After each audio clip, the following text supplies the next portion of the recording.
ಎಲ್ಲರಿಗೂ ನಮಸ್ತೆ. Welcome back to my channel. ಇವತ್ತಿನ ವಿಡಿಯೋದಲ್ಲಿ ನಾನು ನನ್ನ ಮಗನಿಗೆ ಯಾವೆಲ್ಲ ರೀತಿಯ ಆಯಿಲ್ ಮಸಾಜ್ ಮಾಡ್ತೀನಿ ಅಂತ ತಿಳಿಸ್ಕೊಡ್ತಾ ಇದ್ದೀನಿ. ಆಯಿಲ್ ಮಸಾಜ್ ಸ್ಟಾರ್ಟ್ ಮಾಡಲಿಕ್ಕಿಂತ ಮುಂಚೆ ಬಿಸಿ ನೀರಲ್ಲಿ ನೀವು ಎಣ್ಣೆನ ಸ್ವಲ್ಪ ಹೀಗೆ ಕಾಯಿಸ್ಕೋಬೇಕಾಗತ್ತೆ. ಯಾವ ಎಣ್ಣೆ ಅಂತ ನಾನು ಲಾಸ್ಟಲ್ಲಿ ತಿಳಿಸ್ಕೊಡ್ತೀನಿ. ಮೊದಲಿಗೆ ಮಗುಗೆ ಸ್ವಲ್ಪ ರಿಲ್ಯಾಕ್ಸೇಷನ್ ಮಾಡ್ಕೊಳ್ಳಿ. ಅನಂತರ ನೀವು ಯಾವುದೇ ಎಕ್ಸಸೈಸ್ ಆಗಿರ್ಬೋದು ಅಥವಾ ಥೆರಪಿ ಆಗಿರ್ಬೋದು, ಮಸಾಜ್ ಆಗಿರ್ಬೋದು ಸ್ಟಾರ್ಟ್ ಮಾಡಬೇಕಾಗತ್ತೆ. ಆಯಿಲ್ ಮಸಾಜ್ನ ನೀವು ಯಾವಾಗ್ಲೂ ಮಗುವಿನ ಕಾಲು ಹಸ್ತಾ ಇರುತ್ತೆ ನೋಡಿ, ಅಲ್ಲಿಂದ ಶುರು ಮಾಡಬೇಕು. ಯಾಕೆ ಅಂದರೆ ಮಗುಗೆ ಬ್ರೈನ್ ಫಂಕ್ಷನ್ ವರ್ಕ್ ಆಗೋದೇ ಈ ಕಾಲಿನ ಪಾದದಲ್ಲಿ ಗೊತ್ತಾಗತ್ತೆ. ನೀವು ಯಾವಾಗಲೂ ಆ ಪಾದ ಟಚ್ ಮಾಡಿದ ತಕ್ಷಣ ಮಗು ಅದಕ್ಕೆ ಯಾವುದಾದ್ರೂ ಪ್ರತಿಕ್ರಿಯೆ ಮಾಡಿದರೆ ಮಗುವಿನ ಬ್ರೈನು ಆಕ್ಟಿವ್ ಆಗಿದೆ ಅಂತ ಅರ್ಥ. ಹಾಗಾಗಿ ನಮ್ಮ ಮಕ್ಕಳಿಗೆ ಬ್ರೈನ್ ಡ್ಯಾಮೇಜ್ ಆಗಿರೋದ್ರಿಂದ ಬ್ರೈನ್ ಚೆನ್ನಾಗಿ ವರ್ಕ್ ಆಗಬೇಕು ಅಂದರೆ ನಾವು ಅವ್ರ ಕಾಲು ಅಂದರೆ ಆ ಪಾದದಿಂದ ನಾವು ಈ ರೀತಿ ಆಯಿಲ್ ಮಸಾಜ್ನ ಮಾಡಿ ನಂತರ ಬೇರೆ ಎಲ್ಲ ಕೈ, ಕಾಲು, ಬೆನ್ನು ಈ ಥರ ನಾವು ಆಯಿಲ್ ಮಸಾಜ್ನ ಮಾಡ್ಬೋದು.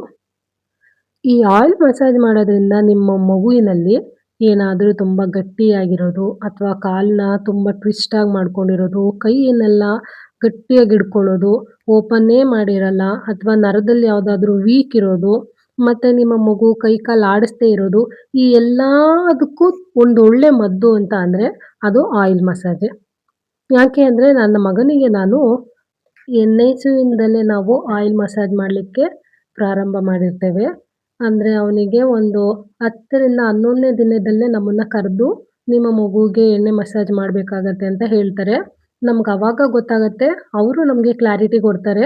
ಏನಂತ ಅಂದರೆ ಸೆರೆಬ್ರಲ್ ಪಾಲ್ಸಿ ಮಕ್ಕಳು ಈ ರೀತಿ ಆಯಿಲ್ ಮಸಾಜು ಅಥವಾ ಯಾವುದಾದ್ರೂ ನೀವು ಎಕ್ಸಸೈಸ್ ಮಾಡಿಸ್ದೆ ಹಾಗೆ ಇರೋದ್ರಿಂದ ಅವರು ಕೈ ಕಾಲು ಗಟ್ಟಿ ಮಾಡ್ಕೊತಾರೆ.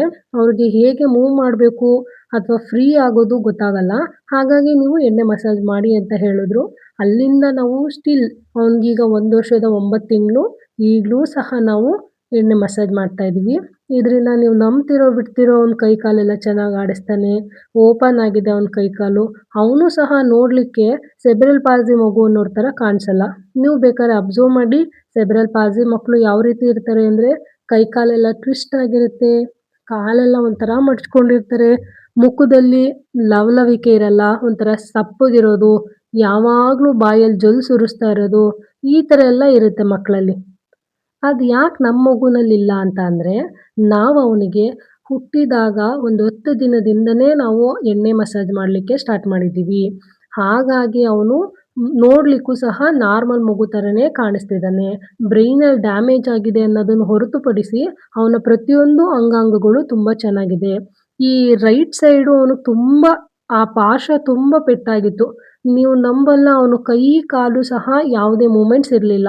ನಾನು ಅವನ ಪಾದದಲ್ಲಿ ಏನೇ ಟಚ್ ಮಾಡಲಿ, ಬ್ರಷಲ್ಲಿ ಟಚ್ ಮಾಡಿದ್ರು ಸಹ ಅವನು ಅದಕ್ಕೆ ಸ್ಪರ್ಶಕ್ಕೆ ಯಾವುದೇ ಪ್ರತಿಕ್ರಿಯೆ ಸಹ ಕೊಡ್ತಾ ಇರಲಿಲ್ಲ. ಆಯಿಲ್ ಮಸಾಜ್ನ ನೀವು ಕಂಟಿನ್ಯೂ ಆಗಿ ಮಾಡ್ತಾ ಬಂದರೆ ನಿಮ್ಮ ಮಕ್ಕಳಲ್ಲಿ ಬದಲಾವಣೆನ ನೀವೇ ನೋಡ್ಬೋದು. ನೀವೇ ಈಗ ಬೇಕಾದ್ರೆ ಅವನ್ನ ಅಬ್ಸರ್ವ್ ಮಾಡಿ. ಅವನು ನೋಡಲಿಕ್ಕೆ ಬಾಯಲ್ಲಿ ಜಾಸ್ತಿ ಜೊಲ್ಲು ಸುರಿಸಲ್ಲ, ಕೈ ಕಾಲು ಆಡಿಸ್ತಾನೆ, ಮತ್ತು ಕಾಲಲ್ಲಿ ಅವನು ತುಂಬ ಚೆನ್ನಾಗಿ ಆ್ಯಕ್ಟಿವ್ ಆಗಿದ್ದಾನೆ. ಇದೆಲ್ಲದಕ್ಕೂ ಮೇನ್ ಕಾರಣನೇ ಆಯಿಲ್ ಮಸಾಜು. ಸೆರೆಬ್ರಲ್ ಪಾಲ್ಸಿ ಮಕ್ಕಳು ಸರಿಸುಮಾರು 20 ಅಥವಾ 25 ದಿನ NICUನಲ್ಲೇ ಇರೋದ್ರಿಂದ ಆ ಮಕ್ಕಳಿಗೆ ಯಾವುದೇ ಮೂಮೆಂಟ್ಸ್ ಇರಲ್ಲ. ಬರೀ ಫೀಡಿಂಗ್ ಮಾಡಿ ಅಲ್ಲಿ ಮಲಗಿಸಿರ್ತಾರೆ. ಹಾಗಾಗಿ ಮಕ್ಕಳಿಗೆ ಒಂದೇ ಕಡೆ ಮಲಗಿ ತುಂಬ ಸ್ಟಿಫಾಗಿ ನರಗಳೆಲ್ಲ ಕೂಡಿಕೊಂಡು ರಕ್ತ ಸಂಚಾರ ಯಾವುದೂ ಆಡಿರಲ್ಲ. ಹಾಗಾಗಿ ನಮ್ಮ ಮಕ್ಕಳು ಟೈಟ್ನೆಸ್ ಮಾಡ್ಕೊಳ್ಳೋದೆಲ್ಲ ಜಾಸ್ತಿ ಆಗುತ್ತೆ ಮತ್ತು ಕೈ ಕಾಲು ಯಾವುದೇ ಮೂಮೆಂಟ್ಸು ಮಾಡಲ್ಲ. ಇದಕ್ಕೆ ಮೇಯ್ನು ನಾವು ಎಣ್ಣೆ ಮಸಾಜ್ ಮಾಡ್ತಾ ಬರೋದ್ರಿಂದ ಅವ್ರ ಕೈ ಕಾಲು ಸರಿ ಹೋಗುತ್ತೆ. ಯಾವಾಗ ನಮ್ಮ ಮಕ್ಕಳಲ್ಲಿ ಕೈ ಕಾಲೆಲ್ಲ ಫ್ರೀ ಆಗುತ್ತೆ, ನಾವು ಅವಾಗ ಅವರಿಗೆ ಥೆರಪಿ ಮಾಡಿಸ್ತಾ ಬರೋದ್ರಿಂದ ನಮ್ಮ ಮಕ್ಕಳಲ್ಲಿ ಡೆವಲಪ್ಮೆಂಟ್ಸ್ ಎಲ್ಲ ಇಂಪ್ರೂವ್ ಆಗ್ತಾ ಹೋಗುತ್ತೆ. ಹಾಗಾಗಿ ನೀವು ಸಹ ನಿಮ್ಮ ಮನೆಯಲ್ಲಿ ನಿಮ್ಮ ಮಗುವಿಗೆ ಈ ಎಣ್ಣೆ ಥೆರಪಿನ ಮಾಡಿ. ನಾನು ನನ್ನ ಮಗನಿಗೆ ಮಲಗುವ ಮುಂಚೆ ರಾತ್ರಿ ಹೊತ್ತು ಈ ಎಣ್ಣೆ ಮಸಾಜ್ನ ಮಾಡ್ತೀನಿ. ಯಾಕೆ ಅಂತ ಅಂದರೆ ನಾನು ಅವನಿಗೆ ಬೆಳಿಗ್ಗೆಯಿಂದ ಸಂಜೆ ತನಕ ವರ್ಕೌಟ್ ಮಾಡಿಸಿರ್ತೀನಿ. ಸುಮಾರು ಥೆರಪಿನ ಮಾಡಿರ್ತಾನೆ. ಅವನಿಗೆ ತುಂಬ ಮೈಕೈ ನೋವು ಬಂದಿರುತ್ತೆ. ಇದನ್ನು ನೈಟ್ ಮಾಡೋದ್ರಿಂದ ಅವನು ತುಂಬ ಚೆನ್ನಾಗಿ ನಿದ್ದೆ ಮಾಡ್ತಾನೆ. ಯಾವುದೇ ಕಾರಣಕ್ಕೂ ಮಧ್ಯರಾತ್ರಿ ಎದ್ದೇಳಲ್ಲ. ಹಾಗೆಯೇ ಅವನಿಗೆ ತುಂಬ ರಿಲ್ಯಾಕ್ಸೇಷನ್ ಆಗುತ್ತೆ ಅಂತಲೇ ನಾನು ಇದನ್ನು ನೈಟ್ ಹೊತ್ತು ಮಾಡ್ತೀನಿ. ಮೊದಲು ನಾನು 2 ಟೈಮ್ ಮಾಡ್ತಾಯಿದ್ದೆ. 1 ವರ್ಷದ ಒಳಗಡೆ ಇದ್ದಾಗ ನಾನು ಅವನಿಗೆ ಬೆಳಗ್ಗೆ ಒಂದು ಸಾರಿ ಮತ್ತು ರಾತ್ರಿ ಮಲಗುವ ಮುಂಚೆ ಒಂದು ಸರಿ ಮಾಡ್ತಾಯಿದ್ದೆ. ಈಗ ಅವನಿಗೆ ಥೆರಪಿಗಳು ಜಾಸ್ತಿ ಆಗಿರೋದ್ರಿಂದ ನಾನು ಅವನಿಗೆ ನೈಟ್ ಮಾತ್ರ 1 ಟೈಮ್ ಮಾಡ್ತಾ ಇದ್ದೀನಿ. ನೀವು ಸಹ ನಿಮ್ಮ ಮಗು 1 ವರ್ಷದ ಒಳಗಡೆ ಇದ್ದಾಗ ಅಥವಾ ನಿಮ್ಮ ಮಗುಗೆ ಸೀಸರ್ ಬರ್ತಿದೆ ಅನ್ಕೊಳ್ಳಿ, ಆ ಸಮಯದಲ್ಲಿ ಅಥವಾ ನಿಮ್ಮ ಮಗು ಕೈ ಕಾಲೆಲ್ಲ ತುಂಬ ಟೈಟ್ ಮಾಡ್ತಿದ್ದಾನೆ ಅಂತ ಅಂದರೆ, ಆ ಸಮಯದಲ್ಲಿ ನೀವು ಒಂದು 2 ಸರಿ ಮಾಡಿ ಬೆಳಿಗ್ಗೆ ಮತ್ತೆ ರಾತ್ರಿ. ಆಗ ಮಾಡೋದ್ರಿಂದ ಮಗುವಿಗೆ ಟೈಟ್‌ನೆಸ್ ಎಲ್ಲ ತುಂಬ ಕಮ್ಮಿ ಆಗ್ತಾ ಬರುತ್ತೆ. ಈ ಆಯಿಲ್ ಥೆರಪಿನ ನೀವು ದಿನನಿತ್ಯ ಮಾಡೋದ್ರಿಂದ ನೀವೇ ನಿಮ್ಮ ಮಗುವಿನಲ್ಲಿ ಚೇಂಜಸ್‌ನ ನೋಡ್ಬೋದು.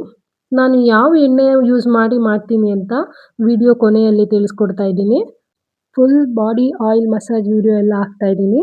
ಕಂಟಿನ್ಯೂಯೇಷನ್ ಇರುತ್ತೆ ನೋಡಿ.